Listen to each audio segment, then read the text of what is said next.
రేపు నెల 11వ తేదీ సార్వత్రిక ఎన్నికలు జరుగుతున్నాయి. ఆ ఎన్నికల్లో ఎంపీగా నిమ్మలకృష్ణ పోటీ చేస్తున్నాడు, ఎమ్మెల్యేగా నేను పోటీ చేస్తున్నాము. మీరందరూ సైకిల్ గుర్తుకే ఓట్లు వేయించి గెలిపించవలసిందిగా మిమ్మల్ని హృదయపూర్వకంగా కోరుకుంటున్నాను.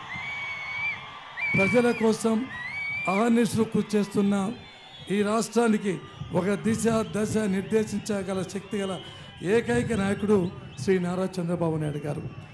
ఈ రోజున ముందు కాలంలో రామరాజ్యం చూసామో లేదో తెలియదు, కానీ ఈరోజు చంద్రబాబు గారి పరిపాలన కుల మత వర్గ వర్ణ విశేషం లేకుండా ఎస్సీలు, ఎస్టీలు, బీసీలు, మహిళలు, మైనారిటీలు ప్రతి ఒక్కరు కూడా ఆనందంగా ఉన్నారు.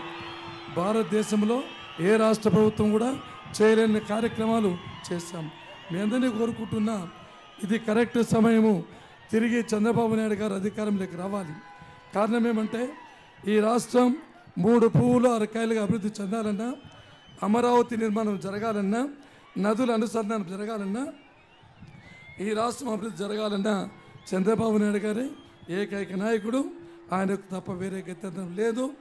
దొంగలు, దుర్మార్గులు లక్షల కోట్ల రూపాయలు తిన్న వాళ్ళు అధికారంలోకి వస్తే ఈ రాష్ట్రం చిన్నాభిన్నమైపోతుంది, కుక్కల చింపిన విస్తరైపోతుంది.